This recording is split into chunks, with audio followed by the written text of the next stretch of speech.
بسم اللہ الرحمن الرحیم۔ السلام علیکم، آپ دیکھ رہے ہیں الف نیوز اور میں ہوں آپ کے ساتھ ماجد علی۔ شامل کرتے ہیں آج کی ون لائن ہیڈ لائنز۔ ترکیہ کی حکومت نے سابق وزیر اعظم عمران خان کو اپنے ملک میں علاج کی پیشکش کر دی۔ لاہور میں میڈیا سے گفتگو کرتے ہوئے تحریک انصاف کے رہنما شاہ محمود قریشی کا کہنا تھا کہ چوہدری پرویز الہی ایک سے زیادہ بار کہہ چکے ہیں کہ وہ عمران خان کے ساتھ کھڑے ہیں، ان پر شک کرنے کی کوئی گنجائش نہیں۔ تحریک انصاف کے رہنما نے مزید کہا کہ پی ٹی آئی کی جانب سے ان تمام ممالک کا شکر گزار ہوں جنہوں نے عمران خان کی خیریت دریافت کی۔ ترکی کے وزیر خارجہ سے بات ہوئی، انہوں نے پیشکش کی ہے کہ اگر عمران خان علاج کے لیے ترکی آنا چاہیں تو انہیں تمام سہولیات فراہم کی جائیں گی۔ P T I long march کے شیڈیول میں ایک مرتبہ پھر تبدیلی۔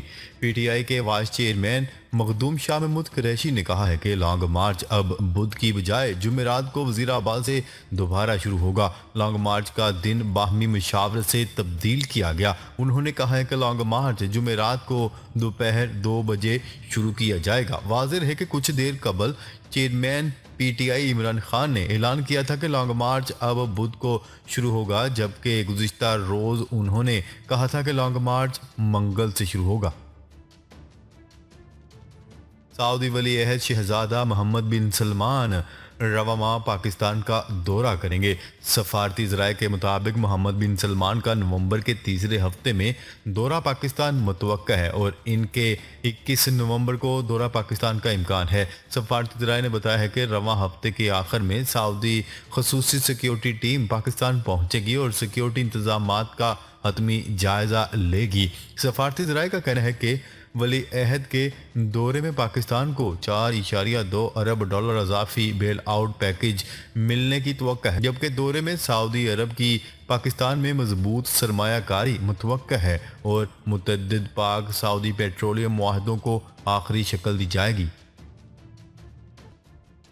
سپریم کورٹ کا عمران خان پر قاتلانہ حملے کی ایف آئی آر درج کرنے کا حکم۔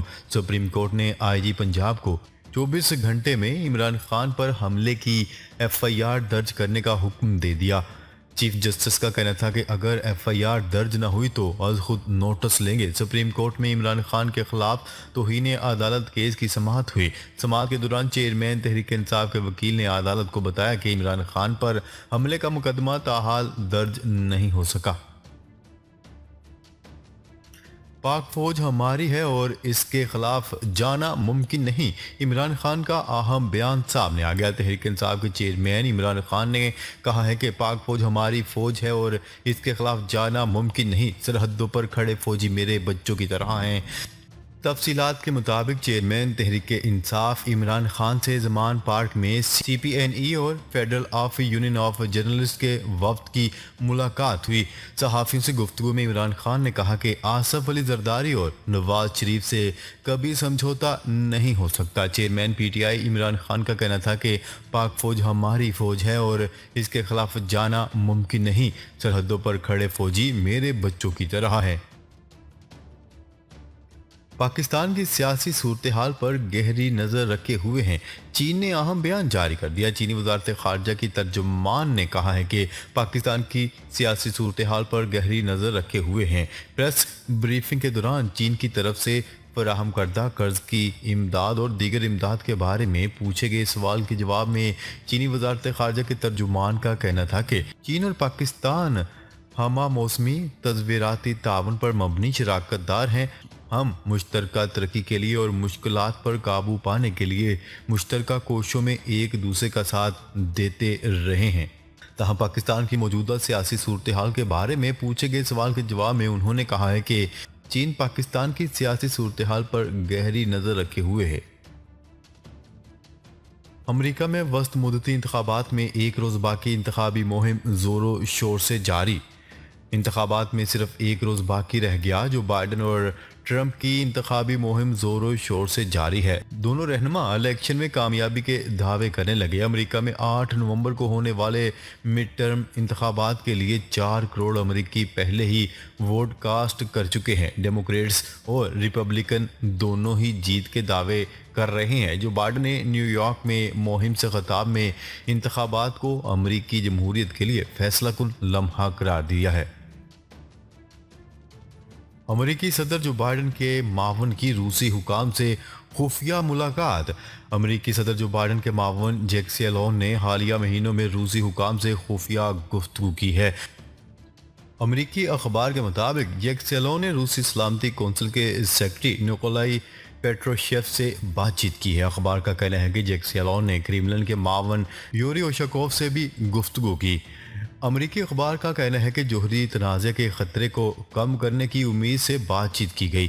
امریکی و روسی حکام کی بات چیت کو عوامی سطح پر ظاہر نہیں کیا گیا۔ غیر ملکی خبرساں ادارے کی رپورٹ کے مطابق وائٹ ہاؤس نے امریکی اخبار کی رپورٹ پر تبصرہ کرنے سے گریز کر دیا ہے۔ میزائل تجربات۔ جنوبی کوریا اور امریکہ پر حملے کی تیاری ہیں۔ شمالی کوریا کی دھمکی۔ شمالی کوریا کا کہنا ہے کہ اس نے میزائل تجربات اپنے سخت حریف ممالک جنوبی کوریا اور امریکہ پر حملے کے لیے کیے اور یہ جنگی مشقیں جاری رہیں گی۔ عالمی خبرساں ادارے کی رپورٹ کے مطابق شمالی کوریا نے گزشتہ ایک ہفتے کے دوران درجنوں میزائل داغے اور جنگی طیاروں کی سمندری حدود میں پروازوں کو بڑھا دیا، جس پر شمالی کوریا کی فوج کا کہنا تھا کہ یہ مہمات جنوبی کوریا اور امریکی فضائیہ کی بڑی فوجی مشقوں کے خلاف بطور احتجاج کی گئی ہیں۔ شمالی کوریا کی فوج کا کہنا تھا کہ ہتھیاروں کے تجربات میں ڈسپریشن وار ہیڈ سے لدے بیلسٹک میزائل اور زیر زمین دراندازی کے وار ہیڈز شامل تھے، جن کا مقصد دشمن کے فضائی اڈوں پر حملہ کرنا تھا۔ ملکی سطح پر سونے کی نرخ میں اضافہ۔ بین الاقوامی بلین مارکیٹ میں فی اونس سونے کی قیمت $5 کمی کے ساتھ $1676 کی سطح پر آنے کے باوجود مقامی بازاروں میں سونے کی قیمتوں میں اضافہ ہو گیا۔ ملکی سطح پر قیمتیں بڑھنے کے باعث مقامی صرافہ بازار میں 10 گرام سونے کی قیمت $514 بڑھ کر $1,30,144 اور فی تولہ سونے کی قیمت $600 بڑھ کر $1,51,800 کی سطح پر آ گئی۔ چین نے نیا مواصلاتی سیٹلائٹ خلا میں روانہ کر دیا۔ چین نے جنوب مغربی صوبہ سیچوان میں واقع شیچیانگ سیٹلائٹ لانچ سینٹر سے ایک نیا مواصلاتی سیٹلائٹ مدار میں روانہ کر دیا۔ یہ سیٹلائٹ بنیادی طور پر بحر الکاہل، مشرقی بحر الکاہل اور شمالی امریکہ کے مغربی ساحل کے اہم راستوں کے لیے مواصلاتی خدمات فراہم کرے گا۔ بلا اجازت احتجاج پر سخت ایکشن۔ اسلام آباد پولیس نے خبردار کیا ہے کہ اسلام آباد میں بلا اجازت احتجاج کرنے والوں کے خلاف سخت کارروائی عمل میں لائی جائے گی۔ ترجمان اسلام آباد پولیس کی جانب سے ٹویٹ میں لکھا گیا ہے کہ سیاسی جماعت کے رہنماؤں نے اسلام آباد آمد و رفت کے راستے بند کرنے کا اعلان کیا ہے۔ اسلام آباد کے شہریوں، طلبہ اور مریضوں کو مشکلات کا سامنا کرنا پڑ سکتا ہے۔ سفر شروع کرنے سے پہلے شاہراہوں کی تازہ ترین صورتحال جاننے کے لیے 15 پر کال کریں۔ اسلام آباد میں بلا اجازت احتجاج کرنے والوں کے خلاف کارروائی عمل میں لائی جائے گی۔